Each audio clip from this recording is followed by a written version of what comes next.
આ જીવનમાં 3 પ્રકારના દુઃખ છે, એક આધિ, એક વ્યાધિ અને એક ઉપાધિ।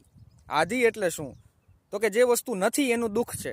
ગાડી નથી, બંગલો નથી, પૈસા નથી, સંતાન નથી, એ આધિ। વ્યાધિ એટલે શું? તો કે શરીરમાં જે કંઈ પીડા છે, શરીરને લગતું જે કંઈ દુઃખ છે, એ વ્યાધિ। શરીરમાં કોઈ બીમારી છે, બીપી છે, ડાયાબિટીસ છે, ગોઠણ દુખે છે, માથું દુખે છે, એ વ્યાધિ। અને કળિયુગમાં વ્યાધિનું પ્રમાણ બહુ વધ્યું છે। અને ત્રીજું ઉપાધિ। ઉપાધિ એટલે શું? તો કે વસ્તુ છે છતાં પણ એની ચિંતા છે।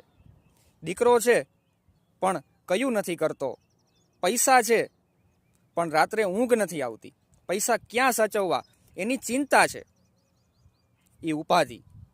એટલે આ જીવનમાં 3 પ્રકારના દુઃખ છે, આધિ, વ્યાધિ અને ઉપાધિ। માણસ જ્યારે અવસાન પામે ને ત્યારે આપણે એમ બોલીએ છીએ, ઓમ શાંતિ શાંતિ શાંતિ, 3 વખત બોલીએ છીએ, કારણ કે એને આધિ, વ્યાધિ અને ઉપાધિમાંથી મુક્તિ મળી। એટલા માટે આપણે એમ બોલીએ છીએ, ઓમ શાંતિ શાંતિ।